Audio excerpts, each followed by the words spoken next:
Hello and welcome to Real Actors, Real Answers, the video podcast where you are the star. Today I'm very excited of meeting my friend once again, Dennis Marin.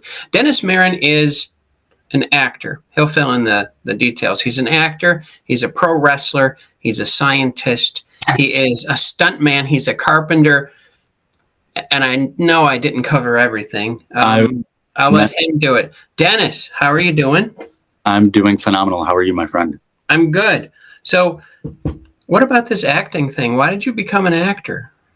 Yeah. Well, first and foremost, I want to thank you so very much for having me on the show. I've watched a lot of it, and a lot of the guests that you have just hold a plethora of knowledge. So thank you for allowing me to be here. But acting, the reason I got into acting is because I like a lot of things. I like doing a lot of things. Acting was, for me, as a kid growing up, I got to experiment with these different people. Certain characters, they do certain things for a living.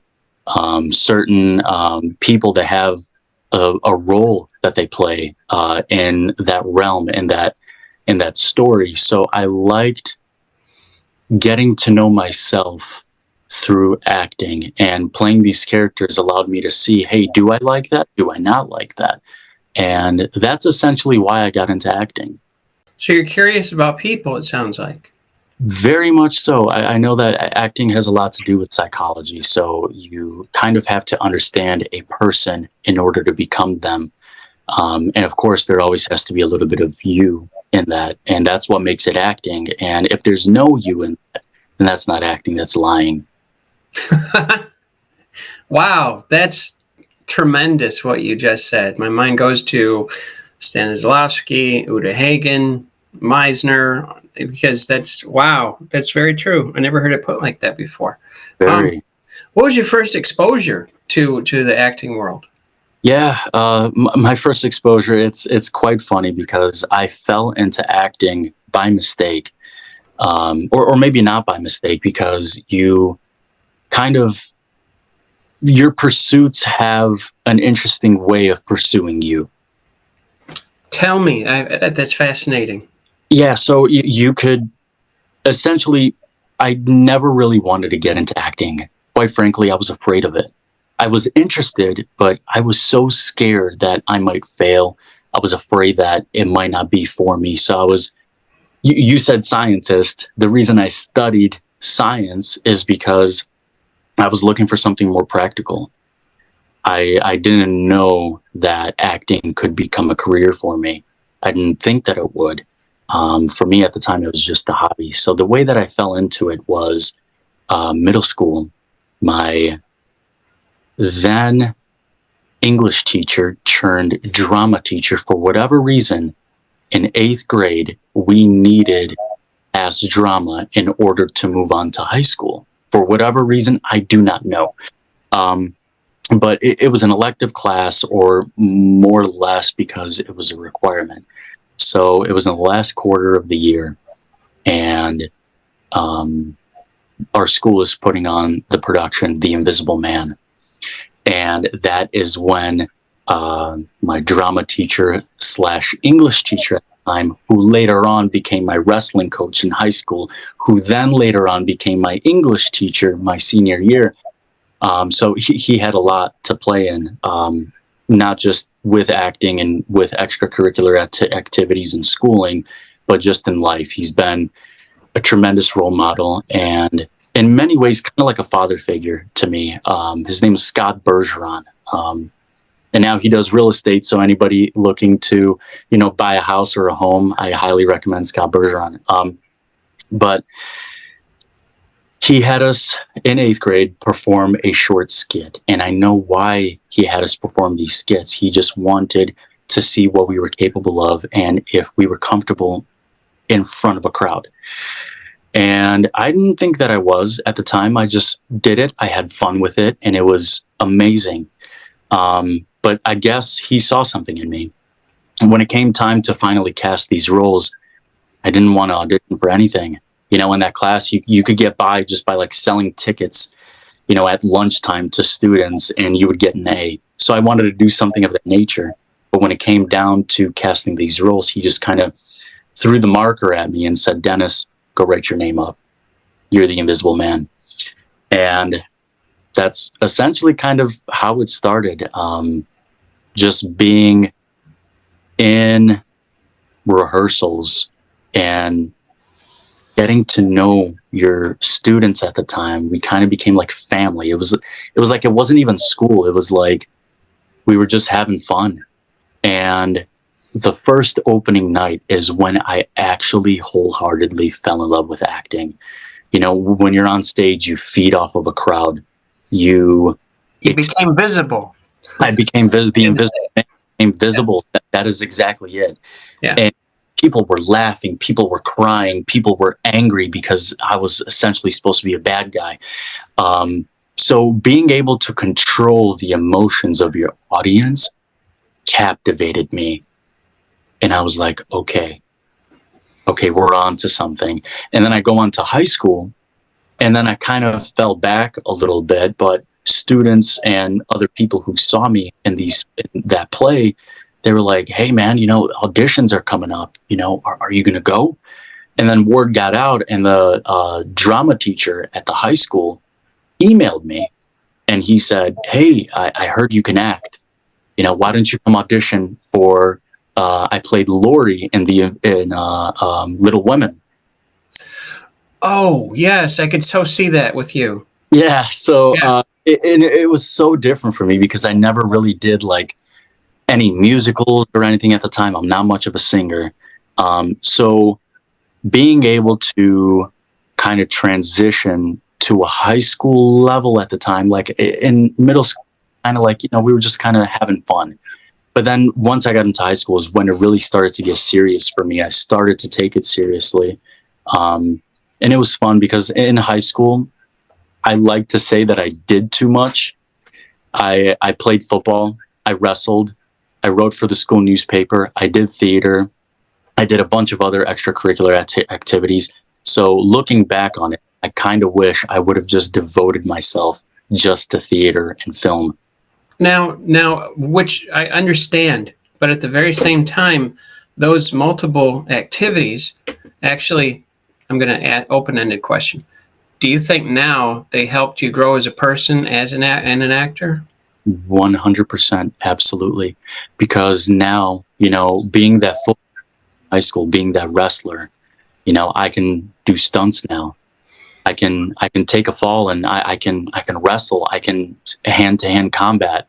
So it was definitely a start for me into being able to wear the many different hats that we do as actors. So, and I tell people all the time, at least everybody that's, in the acting realm, try new things because you might like them and you might be good at them. And then an issue that a lot of actors have is they get typecast. So maybe learning something new will change the way you move. It'll change the way you talk and deliver. I've been playing piano since I was a little kid. And whenever I play piano, I feel a little more graceful. So if I'm playing a role where this character, he has a nice voice and he talks and he enunciates and he cares about feelings, I'll go play the piano a little bit to get me. Like Lori, excuse me. Like Lori, exactly. Yeah, the cadence and the walk, because I played Professor Bear. I had to learn the German accent and things. No kidding. So you're very familiar with Little Women then? Very much so. And you, of course, the piano mixed with Lori, who was very sophisticated, in love, yes, but very sophisticated. He was a gentleman's gentleman. Yeah. He was a guy's guy, how we would translate it to modern terms. But and just knowing different things, being devoted to life makes you better at your craft, I believe. That's a great quote. Being devoted to life makes you better at your craft. Yeah. Okay, I'm going to go a little deeper since you said that. what is, and I'm not being ethereal, but in this framework of what we're talking about, what is life as far as an actor is concerned? How do you, when you embrace life to play other characters, what do you embrace? This is a good question for everybody that's going to be listening. Oh man, and that is such an open-ended question. Nobody's ever really asked me that before. What is life in terms of acting? Mm-hmm. Life, for me specifically, is a journey. It is a journey, and I know that's very cliche, but it really is. It's again an open-ended resource to knowing things and immersing yourself in things that interest you, so you could have one thing that you're really good at, Mm-hmm. and you pursue it and you enjoy it. Because for me, life isn't about reaching that goal. It's about the journey. It's about who you become, human being, in that pursuit. And I'll tell you this, acting in many ways just opened my mind. It changed my heart, changed my life. It's so creative and diverse, and you never played the same character twice, even if it is the same character. Yeah, Opening night and then the last night, it's different because you've grown. absolutely. And I used to say that in theater all the time, because how you wake up that morning and what you currently feel in that day is what your performance is. So you can rehearse things over and over and over again, but if you're feeling differently, you're going to deliver it differently every single time. So that opening night was fire. It was enigmatic. It was amazing. And then the second night, it was a little more subtle. It was a little more, there was not as much fire, but it was more audience driven. I was feeding off of that a little bit more, because again, this goes back to life. You're a product of your environment. And I noticed that my very first night, that opening night, I was like, I control them tonight. Tomorrow night, I'll let them control me a little bit. So that was very interesting to just kind of feel their energy. And in return, I gave it right back. And it is something, you remind me of when I did a show, Addams Family Musical.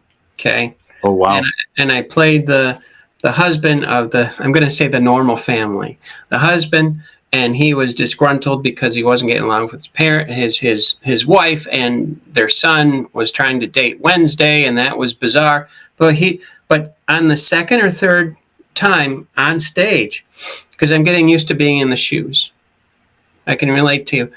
I felt, even before there were any words spoken, there was an energy coming from the audience, an expectation that I didn't even realize the opening night. It's something that happens, and you can't really explain it. You can't, and half the time you can't really even change your deliverance, because the audience is laughing, and then you kind of pause. You wait a beat longer than you should have. You're allowing the audience to gather themselves, and then you deliver it, and then it's funny again. So now they're hunched over and they're laughing, and then you're trying really hard not to laugh, and then your next line, you're going to deliver it a little bit even more differently, because now you're feeding off of their, so it's 100%. I miss it, but I'll probably never do it, just because theater was kind of a foothold into the film industry. And that is essentially why I did theater. And you hear it all the time. A lot of good film actors have a theater background. Mm-hmm. Yes, they do. So you went from there, you went to film. What pulled you into that direction? Honestly, it was as a little kid. I grew up in the 90s, and I was raised by parents born in the 70s. So they were kind of brought up into the 80s, action films and stuff like that. Jean-Claude Van Damme, Jackie Chan, Arnold, Jet Li. So they showed me what they loved to watch growing up. And as a little kid, you're watching Jean-Claude Van Damme kicking and doing this, and that's what captivated me. I grew up wanting to be like that. I wanted to be the next action hero. And one thing led to another. And then I just ended up falling so much in love with acting that I just wanted to become a part of film. And theater was just a foothold. It allowed for me to kind of prepare myself. So you were following your passion. And I got to ask this because I recently heard someone say this. Mhm. Your passion is for yourself, but your purpose is for other people. So your passion, it burns, okay? Enthusiasm is actually in the Bible, it talks about enthusiasm is a biblical connotation for charisma, okay? Yeah. But after a while, that match, even if it's a wood camping match, it burns out, right? So you have to find, why am I doing this? Have you hit your purpose yet? Even like became a little friends with it? Yeah. You know what? So you're absolutely right about the match burning out because, and I say this all the time. I recently, well, not recently. I used to be a bodybuilder, and I was more into like aesthetics, bodybuilding, and stuff like that. And I went to the gym when I was doing that 6 days a week with one rest day, and I was so motivated.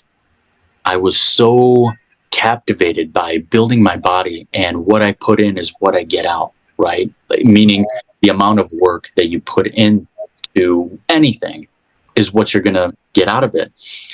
So I loved it. But there were days where, like you say, my match, I kind of got burnt out.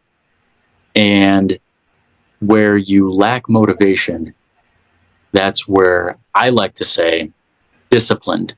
Okay. Discipline should follow where motivation lacks, because if you're disciplined enough to get up and go to the gym regardless if you're motivated or not, you're gonna go. So even if your match burns out, if you're disciplined enough to continue pursuing what you love to do, right, you could just be having a bad day. True. You have to examine, kind of like a script, kind of like a character, and the other characters that surround your character. Consciously think about. You said it right. Okay, why am I feeling this way? It could be I spent too much time on Facebook. I didn't eat right. Okay, and I'm irritated. That'd be me. I'm tired. I'm frustrated. Someone didn't look at me right. You got to really think, Yeah. But then what does this have to do with going to the gym? What does this have to do with this audition? Nothing. And so you have to kind of talk to yourself. I'm talking to you, but talk to yourself. Okay, we're going to do this. I don't feel like it. No, we're doing it. Okay, Yeah. Dennis? Yeah, absolutely. And there were days where, I didn't want to go to the gym, or I didn't have the energy to go do this audition. But when you look at the bigger picture, you have to ask yourself, this is only going to help me. Whether it's the gym, acting, work, school, whatever it is, discipline in life will take you much farther than motivation ever will. That's true. That's true. And question, because you're like me, you're very physical, acting, wrestling, stunt work, things like that, and what you do for work. Do you find that mood, that motivational slump, kind of just goes away when you start moving, when you start doing? 100%. And that's the thing. Like, half of the battle is just getting there. Yeah. Because once you're there and moving, again, I'm going to keep using this example. Like, when you go to the gym, the drive there, I'm half asleep. I don't want to go. I'm still waking up, early morning or late at night. Yeah. But as soon as I see those click on, as soon as I step in and I hear that music and I got my headphones, blasting my heavy metal, and I do that warm that, I'm loosened up, ready to go. Same thing. It could be anything. It could be work. It could be your job. It could be acting. It could be painting. Painting is a great example because, that first stroke of paint, and then it just leads to the next and the next. And before you know it, you're in the middle and you got this beautiful picture and you're like, wow, I can't believe I didn't start this sooner. Yeah, a lot of people, I've known I've taught hundreds of actors, and some people, they take off and they have a discipline. They have, like, my friend Austin from Arizona, he's an ex-Marine. So he made it very clear to me, David, this is what I want, and nothing's going to stop me. I go, I love you already. Okay. So he took the discipline that he must have had in the service and transferred it over. And now he's doing very well in about a year. But some people, we mistake our feelings for truth. I know this is getting kind of deep, but I know you quite well, and you have this drive in you that has carried you into, make sure you look up Dennis Marin's IMDb. Whoa. Okay? Because you have a long list of, you even played Jesus. I did. Yeah, I did. What was that about? So, originally it was given to me at an audition. I did the audition. I got the call back. They liked it, and they flew me out to Dallas for it. And essentially, it was like an apocalyptic movie. It wasn't really a film about scripture. It was a film about the apocalypse. It was like futuristic, and Revelation. Kind of. Okay. And I played it. Jesus was more of a cameo in the film. What? A cameo. It wasn't so much centered around the Revelation or the apocalypse or Jesus himself. It was more centered around the world is ending and Jesus kind of popped in. So it wasn't very biblical, so to speak. But sometimes, I come to terms with, I find it hard to have even played or ever, I'll say it this way, I probably will never play another biblical character. Just from my personal morality, because who am I? Who was I to have played Jesus? I'm just Dennis Marin. I'm nothing. I'm dirt. No, you're made from the dirt, but you're made in God's image, but I get what you're saying, Yeah. It was a gift. That's what I call it. Yeah, definitely. It all depends on who you ask, really. But it was definitely an experience, and I think that maybe played a big part in me finding my faith and really just being, closer to the man upstairs, so to say. Wow. Okay. You see, it was a gift. Yeah. We know our past. We might know our present. We have no idea about our future. He knows all three. So, yeah. I agree. What was your most exciting role that you've ever played? Oh man, most exciting role was actually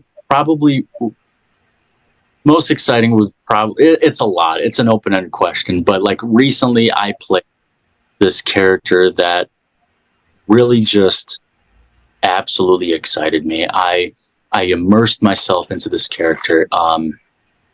His name was Jason, and it was directed by Dolores Flynn.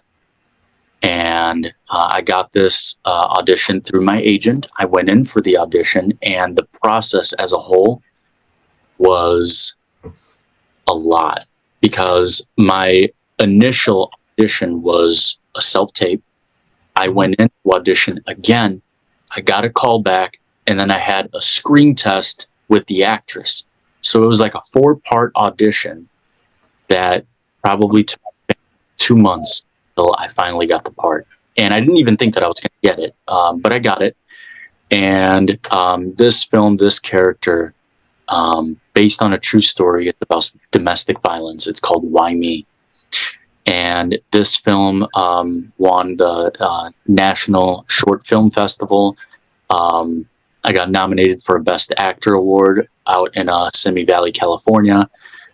So this character, I really just immersed myself in him because he's nothing like me. He was a domestic abuser. So being, or playing rather, a character that is unlike you is fascinating, because I got to really do a lot of research on why these people do nasty things, you know? So I really learned a lot about myself, you know, doing this film and what not to as a human being. So it was a character, and So you could reflect off of it. absolutely 100%, and not just in this role, but any role rather, you know. But this one specifically, for whatever reason, I was just so involved, and I really treated this character. I became this character for a while, although he was nasty and, you know, mean and not a good person. I really showed that on screen, and it's probably some of my best work to date. Now, what you just said, I can relate, but some people may not. So I'm going to ask you this scenario. Mhm. Gee, I don't want to play that character because I might not be able to get rid of him or her because they're nasty or they're this or they're that. How do you separate yourself? Okay, you're done with the scene, you're done with the set for the night or whatever, even on stage. How do you get back to yourself? Because some is really intense. I mean, some roles are pretty darn intense. They are, and I'm sure we've all method acting. It's hard to come back from it, and I don't really consider myself a method actor. I really like to do my research, and as soon as the director yells cut, it's a switch. I just turn it off, and I become Dennis Marin again. I don't know how I picked it up or how I'm able to do it, but as soon as, you know, lights go up and they call action, I'm the character. And for whatever reason, when my brain hears cut, that's it. You know, and then you just kind of give that character up, and then they yell action again, and then you're back in it. So It reminds me what you just said, Dennis, is this Proverbs, I think, as a man thinks in his heart, so is he. I think I got that right. Yeah, and the more you think a certain way, the more you're going to gravitate towards that belief, towards that character, towards anything in life, you know. And the less you think like that, maybe the less confidence you have, or you get afraid. absolutely. It's kind of, you can almost say the more you think it, the more you become. I like it. Yeah. So it's like this character, Jason, from Why Me, the more I thought about the character, the more I developed him, the more I became him.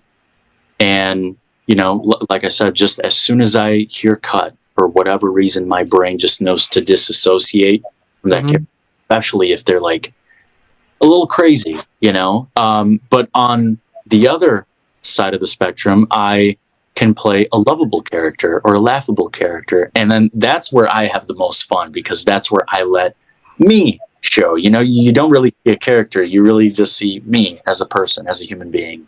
Right. Fascinating. Yeah. Now you've been doing this since what age, and how old are you now? 8th grade, so I maybe 13, 14 years old, and I just turned 30. Well, good. It's a good thing. Yeah, that's as high as I'll go. Yeah, you were impressed during your most impressionable years.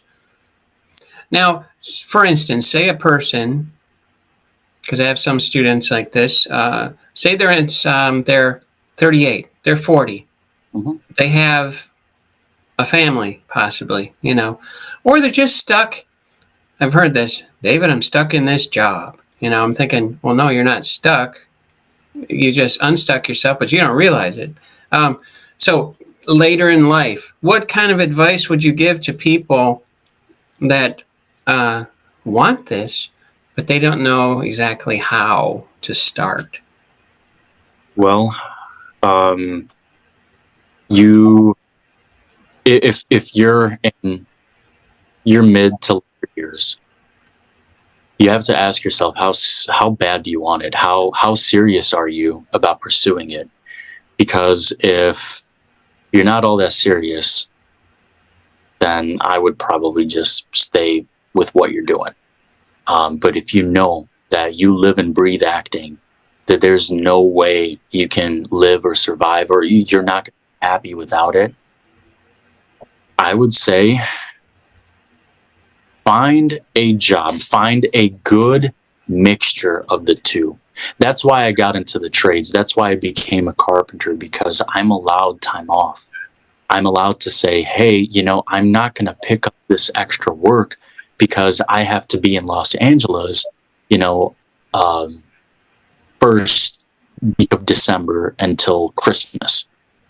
So, or a good one is like become a server, serve or bartend, because you can have somebody cover shifts. Oh, yeah.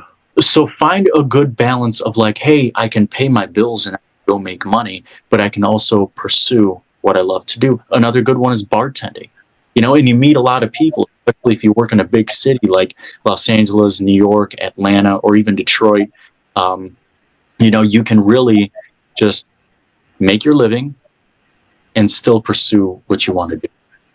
So you got to get creative with your life.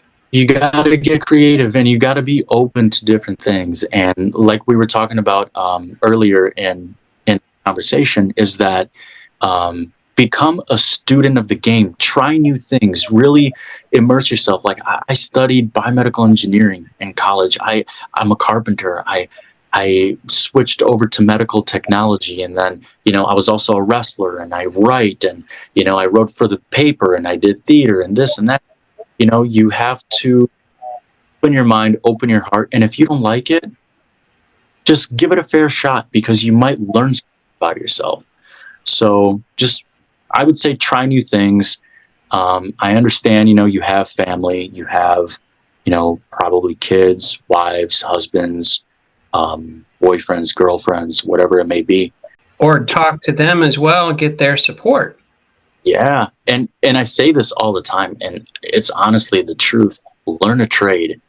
I know some of you are older in age, but learning a skilled trade will allow you to make a decent living, and it'll allow you to take time off whenever you get.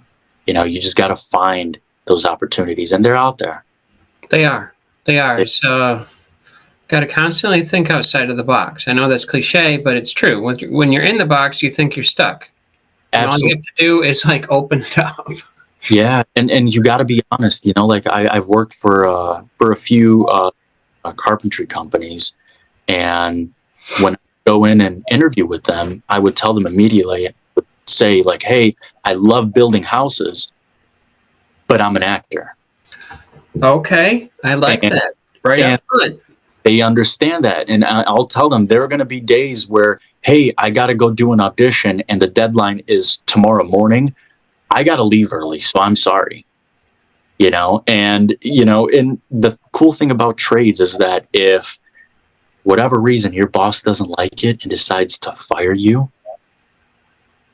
carpentry jobs, tiling, electrical, plumbing, anything of that nature, they're a dime a dozen. And wherever you go, you're always going to make more money because you can ask for more money. And people always need some kind of buildings built, residential, business, because guess what? You can't AI that.